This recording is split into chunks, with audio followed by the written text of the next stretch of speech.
Welcome to Telugu news 24/7 ముందుగా headlines చూద్దాం.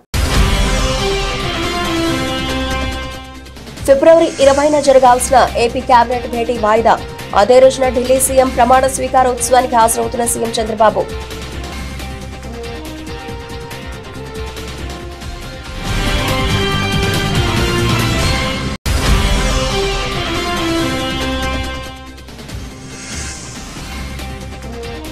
గుంటూరు మిర్చి రైతులకు సంఘీభావం తెలిపిన మాజీ సీఎం వైఎస్ జగన్.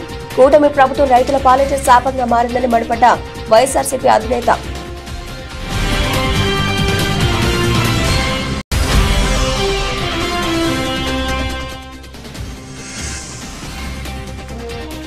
ప్రజలకు మరింత మెరుగైన సేవలు అందించేందుకు డీఎస్ఓలు డీఎంలు సిద్ధంగా ఉండాలి.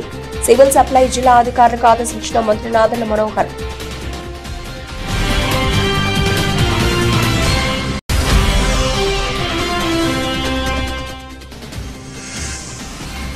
వన్ టౌన్ సామారంగం చౌక్లో ఘనంగా ఛత్రపతి శివాజీ జయంతి వేడుకలు. యువత దేశభక్తి పెంపొందించుకుని సనాతన ధర్మాన్ని పరిరక్షించాలని పలువురు వక్తల పిలుపు.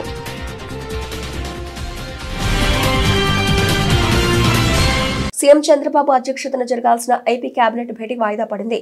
ఈ నెల 20న రాష్ట్ర కేబినెట్ భేటీ నిర్వహించాలని భావించారు. అయితే ముఖ్యమంత్రి చంద్రబాబు అదే రోజున ఢిల్లీ వెళుతున్నారు. రేపు ఢిల్లీ సీఎం ప్రమాణ స్వీకార కార్యక్రమానికి ఆహ్వానం అందుకున్న ముఖ్యమంత్రులు చంద్రబాబు కూడా ఉన్నారు. ఢిల్లీ సీఎం ప్రమాణ స్వీకార కార్యక్రమాన్ని బీజేపీ హైకమాండ్ ప్రతిష్టాత్మకంగా భావిస్తోంది. ప్రధాని మోదీ కార్యక్రమానికి హాజరవుతున్నారు. దాంతో చంద్రబాబు కూడా ఢిల్లీ వెళుతున్నారు. చంద్రబాబు ఢిల్లీ నుంచి తిరిగి వచ్చాక కేబినెట్ భేటీ రీషెడ్యూల్ చేసే అవకాశం ఉంది. త్వరలోనే ఏపీ అసెంబ్లీ సమావేశాలు ప్రారంభం కానున్న నేపథ్యంలో రాష్ట్ర కేబినెట్ భేటీ కానుంది.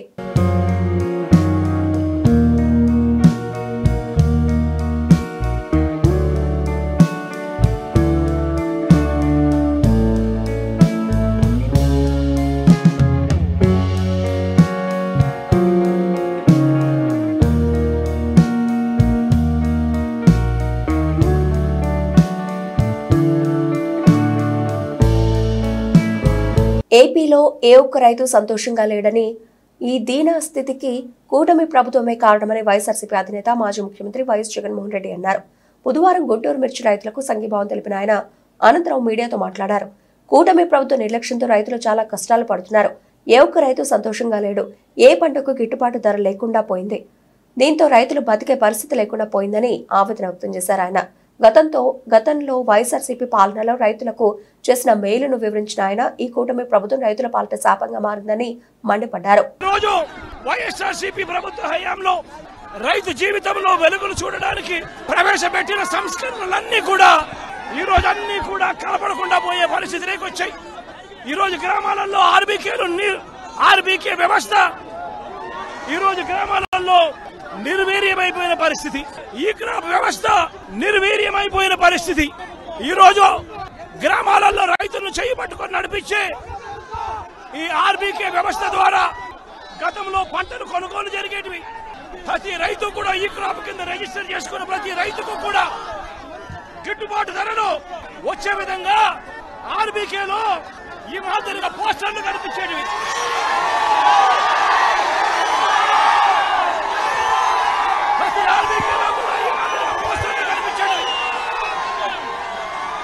గిట్టుబాటు ధరల కంటే కూడా తక్కువ రేటుకు ఏ రైతు అమ్ముకోవాల్సిన పరిస్థితి వచ్చేది కాదు.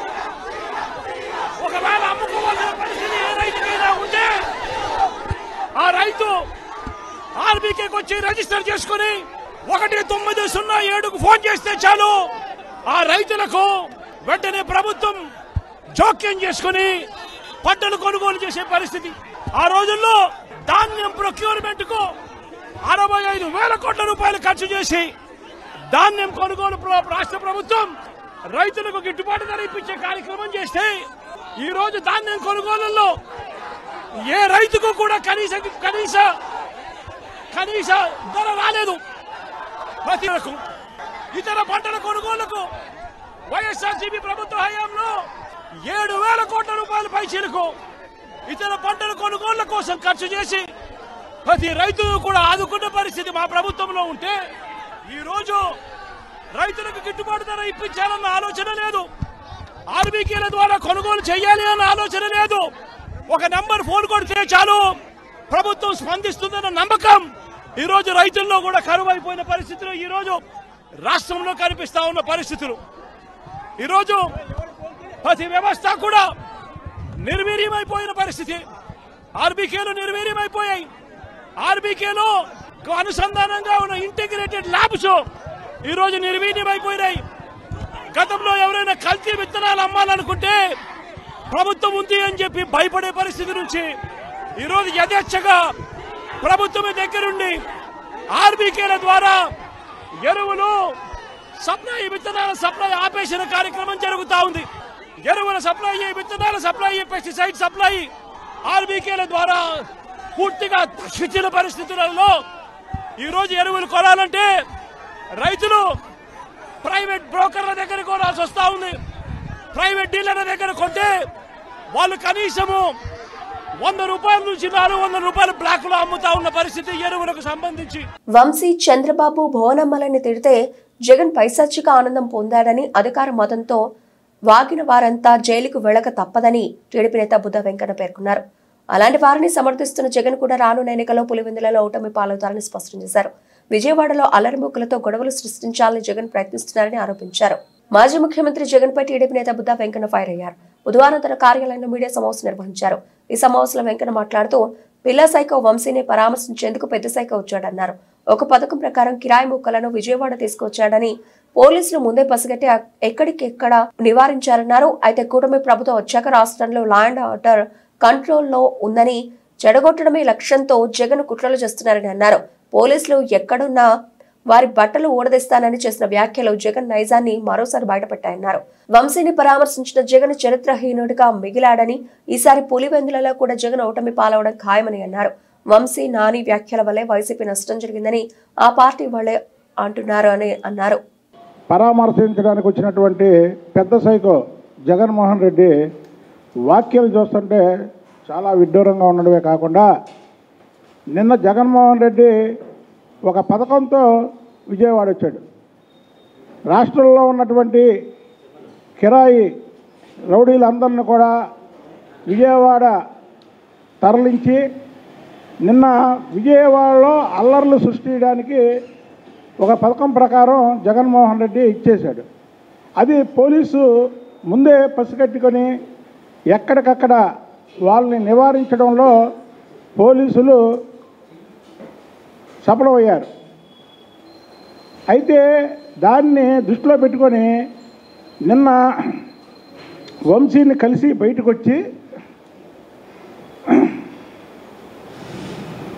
పోలీసులు ఎవరైతే వాళ్ళ అరెస్టులు చేశారో ఎక్కడున్నా బట్టలు ఊడదీస్తానని ఒక పెద్ద జోక్ వేసాడు. అది అసలు ఇతను వాళ్ళ పిల్లల్ని కలవాలని లండన్ వెళ్ళాలంటేనే కోర్టు పర్మిషన్ తీసుకొని వెళ్ళాల్సినటువంటి పరిస్థితి. ఇతనంట పోలీసులు బట్టలు ఊడదీస్తాడట. ఇది వంశీని ఏళ్ళని లోపరేసినందుకు. అసలు వంశీని నిన్న జైల్లో కలిసి నువ్వు చరిత్రహీనుడు అయిపోయావు. వంశీని జైల్లో పెట్టినప్పుడు కనీసం ఆ రోజు ఖండిద్దామా వద్దా అని మీనిమేషాలు లెక్కించి ఖండించడం కూడా ఆ రోజు నువ్వు ఖండించలా. తర్వాత ఎప్పుడైతే ఇవాళ వైసీపీ మళ్ళీ ఎమ్మెల్యేలు పక్కదారి పడతారని ఒక టాక్ వచ్చిందో దాన్ని చూసి మళ్ళీ నిన్న వంశీని కలవడం మొదలుపెట్టాడు. పిన్నెల్లి రామకృష్ణారెడ్డిని కలిసావు, వల్లభనేని వంశీ కలిసావు. సరే, నేను నందిగామ సురేష్ మంచాడని చెప్పను. నందిగామ సురేష్ ఒక దళితుడు. ఆ దళితుడు 4 నెలలు జైల్లో ఉన్నాడు. ఎందుకు కలవలా నువ్వు?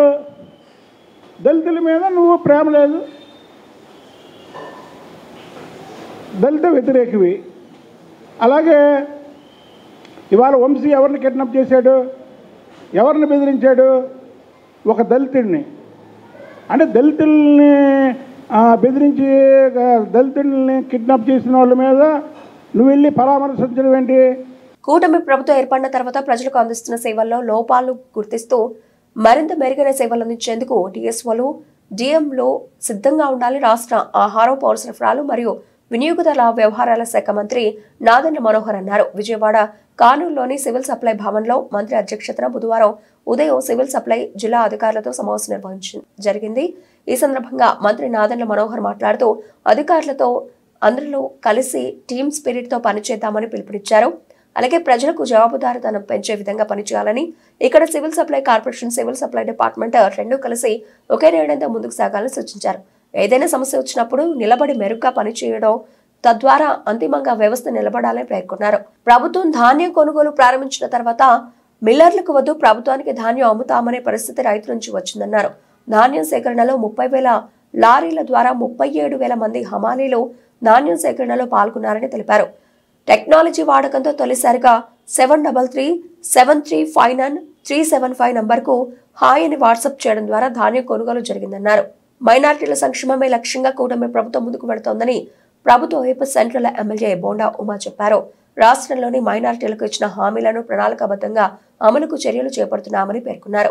విజయవాడ సింగనగర్లోని సెంట్రల్ నియోజకవర్గ తెలుగుదేశం పార్టీ కార్యాలయం వద్ద ముఖ్యమంత్రి నారా చంద్రబాబు నాయుడు రాష్ట్రంలోని మైనారిటీలకు ఇచ్చిన హామీలను ప్రణాళికాబద్ధంగా అమలు చేస్తూ ఇమాం మౌజంల గౌరవ వేతనాల కోసం 45 కోట్ల రూపాయలు విడుదల చేసి మసీదుల్లో పనిచేస్తున్న 5,000 మందికి 6 నెలల గౌరవ వేతనం అందించనున్న సందర్భంగా సీఎం నారా చంద్రబాబు నాయుడు చిత్రపటానికి పాలాభిషేకం కార్యక్రమం నిర్వహించడం జరిగింది. ఈ కార్యక్రమానికి ముఖ్య అతిథిగా ప్రభుత్వ సెంట్రల్ నియోజకవర్గ శాసనసభ్యులు బోండా ఉమామహేశ్వరరావు పాల్గొని నారా చంద్రబాబు నాయుడు చిత్రపటానికి ముస్లిం మైనారిటీ పెద్దలతో కలిసి పాలాభిషేకం చేయడం జరిగింది. ఈ సందర్భంగా బోండా ఉమా మాట్లాడుతూ రాష్ట్రంలోని మైనారిటీలకు ఇచ్చిన హామీలను ప్రణాళికాబద్ధంగా అమలుకు చర్యలు చేపడుతూ మైనారిటీల సంక్షేమమే లక్ష్యంగా కూటమి ప్రభుత్వం ముందుకు సాగుతోందని చెప్పారు.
బహిరంగ మార్కెట్లో మిర్చికి డిమాండ్ పెరుగుతున్న నేపథ్యంలో ప్రభుత్వం కనీస మద్దతు ధర ప్రకటించినట్లయితే రైతులు నష్టపోతారు అనే ఉద్దేశంతో మిర్చికి ఇప్పటి వరకు కనీస మద్దతు ధర ప్రకటించలేదని రాష్ట్ర వ్యవసాయ సహకార మార్కెటింగ్ శాఖ మంత్రి కింజరాపు అచ్చెన్నాయుడు స్పష్టం చేశారు.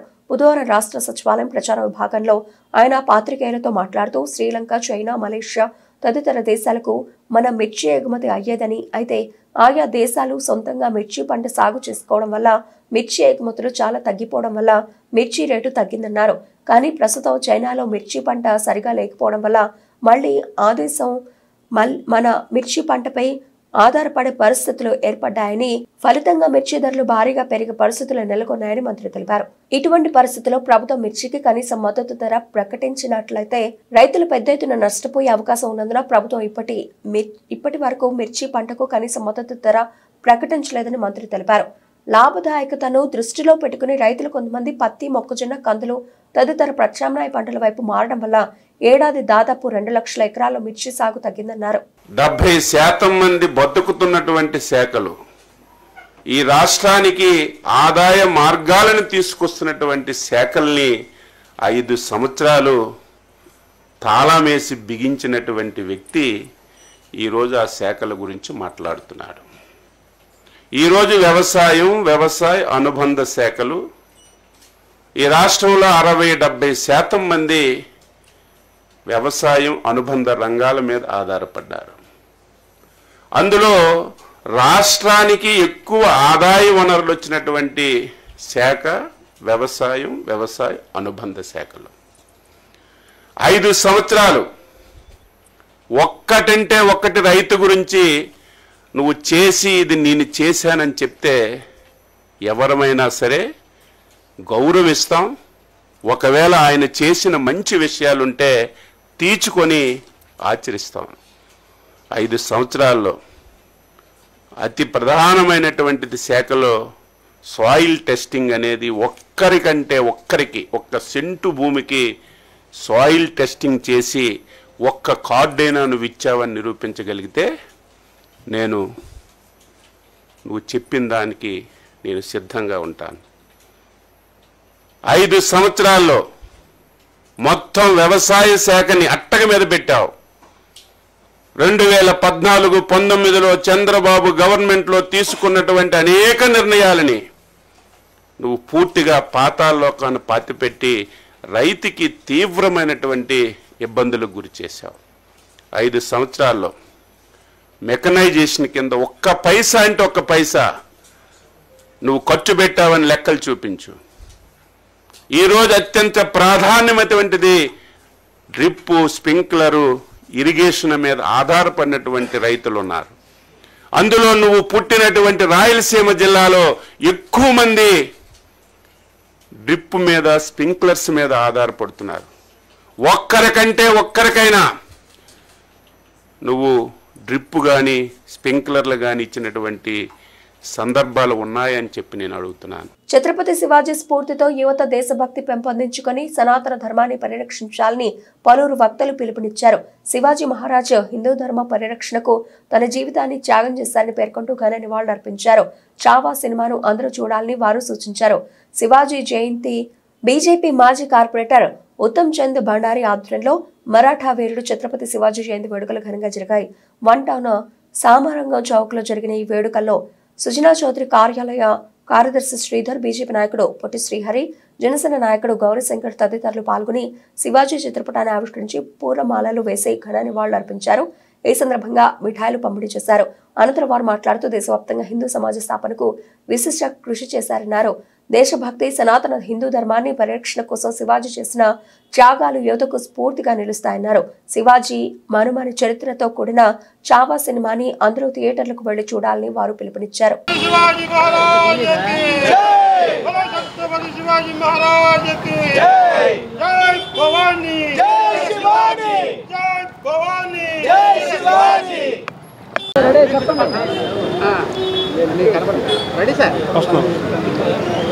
శ్రీధర్ గారు వస్తున్నారు.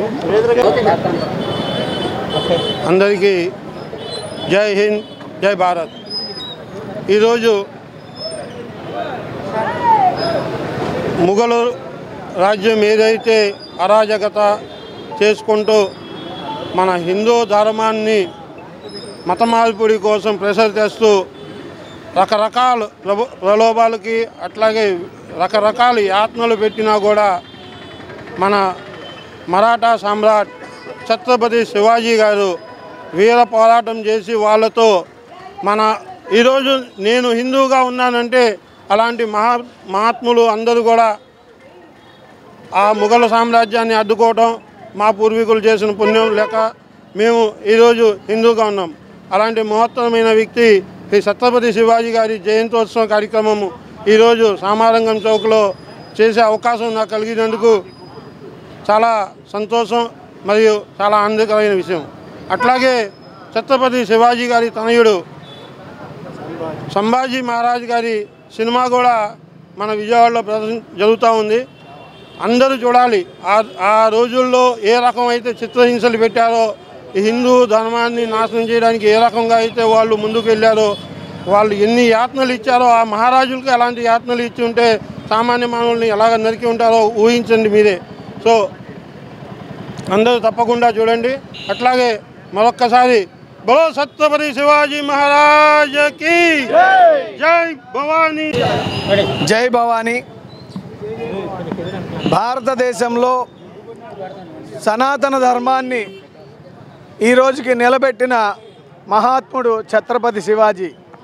1630వ సంవత్సరంలో వారి తల్లి పరమేశ్వరుని ప్రార్థించగా జన్మించిన వీరశౌర తిలకం ఛత్రపతి శివాజీ మహారాజ్.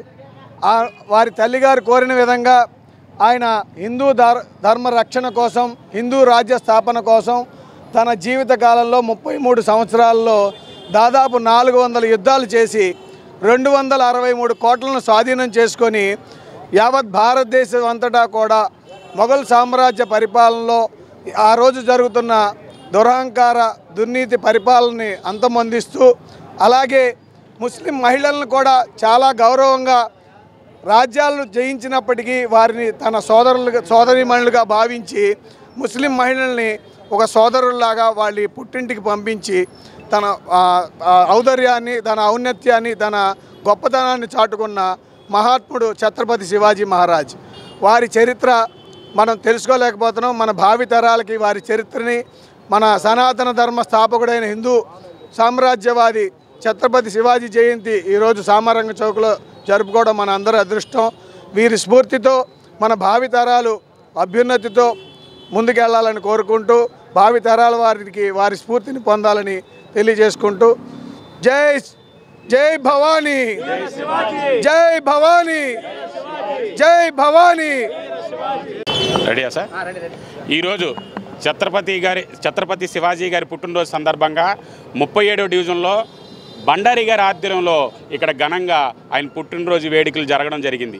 ఈ సందర్భంగా చెప్పబోయేది ఏంటంటే, అలాంటి గొప్ప వ్యక్తుల్ని రాబోయే కాలంలో తరానికి మనం ఎంత నిజాయితీగా ప్రజలకు పనిచేయాలని ఈ రాజకీయ తరపు నుంచి మనం ఈ ప్రజలకు తెలియజేయాల్సిన బాధ్యత మనకుంది. కనుక మన పశ్చిమ నియోజకవర్గంలో ఇప్పుడు మరో ఛత్రపతి శివాజీ లాంటి ఆయన మన సుజనా చౌదరి గారు, మనం ఆయన్ని కూడా ఆయన స్ఫూర్తిని ఆయన ఆలోచనల్ని మనం తీసుకొని ప్రజలకు ఏం చేయాలని ఈ సందర్భంగా తెలియజేస్తున్నాం. వేసవిలో విజయవాడ నగరపాలక సంస్థ వారు కల్పించే సౌకర్యాల్లో ఎటువంటి ఇబ్బందులు ప్రజలు ఎదుర్కొనకూడదని విజయవాడ నగరపాలక సంస్థ కమిషనర్ ధ్యానచంద్ర అన్నారు. బుధవారం ఉదయం కార్పొరేషన్ ప్రథమ కార్యాలయంలో గల నూతన భవనంలోని సమావేశ హాల్లో ఇంజనీరింగ్ సిబ్బందితో సమీక్షా సమావేశం నిర్వహించారు. ఈ సందర్భంగా కమిషనర్ మాట్లాడుతూ, వేసవిలో ప్రజలకు ఎటువంటి ఇబ్బందులు కలగకూడదని, ప్రత్యేకించి తాగునీటి సరఫరాలో కొండ ప్రాంతాలకి ఎటువంటి లోటు లేకుండా నీటి సరఫరా జరగాలని అన్నారు. అందుకు అనుగుణంగా కావలసిన వాహనాలను, వాటర్ ట్యాంకర్లను సమకూర్చుకోవాలని, జనాభా ఎక్కువగా ఉన్న చోట త్రాగునీటి సౌకర్యాలను మరింత పెంచాలని, కొండ ప్రాంతాల్లో నివసిస్తున్న ప్రజలకు తాగునీటి సౌకర్యం కల్పించేందుకు విజయవాడ నగరపాలక సంస్థ కావలసిన చర్యలను తీసుకోవాలని, గత సంవత్సరంలో మంచినీటి సమస్యలో ఉన్న ఇళ్లలో ప్రదేశాలను దృష్టిలో ఉంచుకొని ముందుగానే వారికి నీటి సరఫరా అయ్యేటట్టు ప్రణాళికను సిద్ధం చేయాలని అధికారులను ఆదేశించారు. పొరుగు రాష్ట్రాల నుండి అక్రమంగా ఆగ్రా నుంచి విజయవాడకు తీసుకువచ్చిన 107 కిలోల వెండిని స్వాధీనం చేసుకున్నట్లు విజయవాడ రైల్వే స్టేషన్ ప్రభుత్వ railway police CI JV Ramana తెలిపారు. సాధారణ తనిఖీలో భాగంగా తనిఖీలు నిర్వహిస్తున్న సమయంలో బిల్లులు లేకుండా జీటీ ఎక్స్ప్రెస్ లో 107 కిలోల వెండిని ఆభరణాలను నిందితుల వద్ద గుర్తించి వారిని అదుపులోకి తీసుకోవడం జరిగిందని తెలిపారు. స్వాధీనం చేసుకున్న ఆభరణాలను సరైన పత్రాలు లేని కారణంగా జీఎస్టీ అధికారులకు అప్పగించామన్నారు. సందీప్ అనే ఒక వ్యక్తి ఆగ్రా నుంచి 107 కేజీలు సిల్వర్ ఐటమ్స్, ఫ్యాన్సీ ఐటమ్స్ తీసుకుని ప్లాట్ఫామ్ నెంబర్ 8లో దిగిన తర్వాత మేము చెక్ చేసాం. అతను చెక్ చేసినప్పుడు అతని దగ్గర దీనికి సంబంధించిన లీగల్ డాక్యుమెంట్స్ ఏమైనా ఉన్నాయని అడిగితే అతను ఎటువంటి డాక్యుమెంట్స్ ప్రొడ్యూస్ చేయలేదు. సో దాని మీద మేము ఈరోజు సెంట్రల్ జిఎస్టీ వాళ్ళకి ఇన్ఫర్మేషన్ ఇచ్చి వాళ్ళకి ఇవన్నీ కూడా హ్యాండ్ ఓవర్ చేసి ప్రాపర్గా దీన్ని లీగలైజ్ చేయమని చెప్పేసి వాళ్ళకి ఒక రిక్వెషన్ ఇచ్చాం. వాళ్ళు కూడా వచ్చి ఉన్నారు. వాళ్ళందరికీ కూడా ఇవన్నీ కూడా 107 కేజీలకు సంబంధించిన సిల్వర్ ఐటమ్స్ అన్ని కూడా హ్యాండ్ ఓవర్ చేయడం జరుగుతుంది. ఉయ్యూరు వీరమ్మ తల్లి తిరునాళ్లలో భాగంగా 11వ రోజైన మంగళవారం సాయంత్రం నిర్వహించిన సిడిబండి మహోత్సవానికి వేలాది మంది భక్తులు తరలివచ్చారు. దీంతో విజయవాడ మచిలీపట్నం ప్రధాన రహదారి భక్త సంద్రాన్ని తలపించింది. గత 2 రోజులుగా స్థానిక శివాలయం రోడ్లోని పాత ట్యాంక్ ప్రాంతంలో 2 విశ్వకర్మ వృత్తిదారులు అమ్మవారి సిడిబండిని ప్రత్యేకంగా తయారు చేశారు. వేలాది మంది మహిళలు పసుపు కుంకుమలతో పూజలు చేసి బిందెలతో నీళ్లు తెచ్చి స్వాగతం పలికారు. అనంతరం సిడిబండిని కాలేజీ రోడ్డు శివాలయం అలాగే సుందరమ్మపేట రోడ్డు మీదుగా ఉత్సవ ఆలయ ప్రాంగణానికి తరలించారు.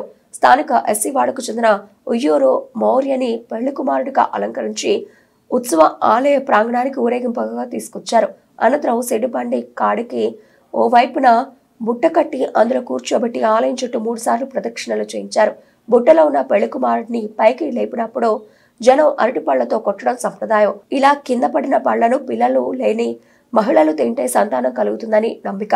గన్నవరం డీఎస్పీ శ్రీనివాసరావు నేతృత్వంలో పలువురు సీఐలు, ఎస్ఐలు 100 మంది సిబ్బంది బందోబస్తు నిర్వహించారు. రద్దీ నేపథ్యంలో ట్రాఫిక్ ను పలు ప్రాంతాల్లో దారి మళ్లించారు. ఆంధ్రప్రదేశ్ రాష్ట్రంలో పర్యాటక అభివృద్ధికి పెద్దపీట వేస్తున్నామని, సమగ్ర పర్యాటక అభివృద్ధి లక్ష్యంగా రానున్న 5 ఏళ్లలో 25,000 కోట్ల రూపాయల పెట్టుబడులు లక్ష్యంగా నిర్దేశించుకున్నామని రాష్ట్ర పర్యాటక, సాంస్కృతిక, సినిమాటోగ్రఫీ మంత్రి కందుల దుర్గేష్ తెలిపారు. బుధవారం ద్వారకా ఢిల్లీలోని యశో భూమిలో జరిగిన south Asia leading travel tourism exhibition 2025 వేదికగా రాష్ట్ర పర్యాటక, సాంస్కృతిక, సినిమాటోగ్రఫీ మంత్రి కందుల దుర్గేష్ తనదైన శైలిలో ప్రసంగించి ఇన్వెస్టర్లను అమితంగా ఆకట్టుకున్నారు. పర్యాటక రంగంలో ఉత్తేజం నింపేలా రాష్ట్ర ప్రభుత్వం పర్యాటక రంగానికి పరిశ్రమ హోదా కల్పించిందని, తద్వారా పరిశ్రమలకు ఇచ్చే రాయితీలన్నీ పర్యాటక రంగానికి కూడా వర్తింపజేస్తున్నామని మంత్రి దుర్గేష్ అన్నారు. ఈ సందర్భంగా మంత్రి కందుల దుర్గేష్ మాట్లాడుతూ పర్యాటకాన్ని, పర్యావరణాన్ని సమ్మిళితం చేసి యువతకు ఉపాధి కల్పన, పర్యావరణ పరిరక్షణపై ప్రత్యేక దృష్టి సారించామన్నారు. జాతీయ, అంతర్జాతీయ పర్యాటకులకు తొలి గమ్యస్థానంగా ఆంధ్రప్రదేశ్ను నిలబెట్టేందుకు అవసరమైన అన్ని చర్యలు తీసుకుంటున్నామన్నారు. సుస్థిర, సమగ్ర పర్యాటక అభివృద్ధిలో భాగంగా పర్యాటకులకు విభిన్న పర్యాటక అనుభవాలను కల్పించడమే లక్ష్యంగా అడుగులు వేస్తున్నామన్నారు. The theme of this 2025 Satya is that fostering global collaboration for mutual growth. That is very apt that now the world is entirely moving towards extensive travel, leisure and adventure without any boundaries. With this theme, it is very appropriate that all the participants who have been participated here, they are showing enthusiastic activity here, and I am here to represent the state of Andhra Pradesh and the Minister for Tourism, Culture and Cinematography. And Andhra Pradesh is fully prepared to welcome all the investors, tour operators, travelers and other stakeholders to the beautiful place of Andhra Pradesh. And the exemplary visionary of India, Sri Nara Chandrababu Naidu, who is our Honorable CM, he has been emphasizing on investments growth, infrastructure development, employment has been our guiding source. And apart from him, our Deputy Chief Minister, Sri Pawan Kalyan ji, who has been particularly emphasizing on youth empowerment, improved infrastructure and environmental sustainability. These are the basic guiding forces to us to take up a tourism in a very big way in our state. The Andhra Pradesh government has recently launched the Andhra Pradesh Tourism Policy 24-29, which has granted industry status to the tourism activity. So it gives so much of boost to the investors to come and participate in the development of. Bulletin ముగించే ముందు headlines మరోసారి. ఫిబ్రవరి 20న జరగాల్సిన AP cabinet భేటీ వాయిదా.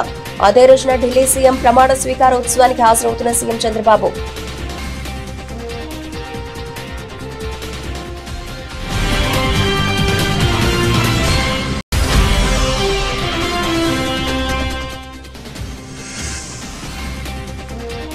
గుంటూరు మిర్చి రైతులకు సంఘీభావం తెలిపిన మాజీ సీఎం వైఎస్ జగన్. కూటమి ప్రభుత్వం రైతుల పాలిట శాపంగా మారిందని మండిపడ్డ వైఎస్ఆర్సీపీ అధినేత.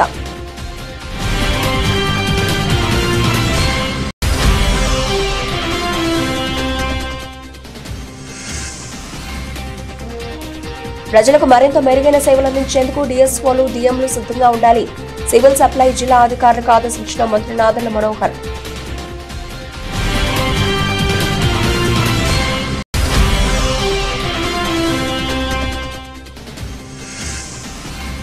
వన్ టౌన్ సామారంగం చౌక్లో ఘనంగా ఛత్రపతి శివాజీ జయంతి వేడుకలు. యువత దేశభక్తి పెంపొందించుకుని సనాతన ధర్మాన్ని పరిరక్షించాలని పలువురు వక్తల పిలుపు.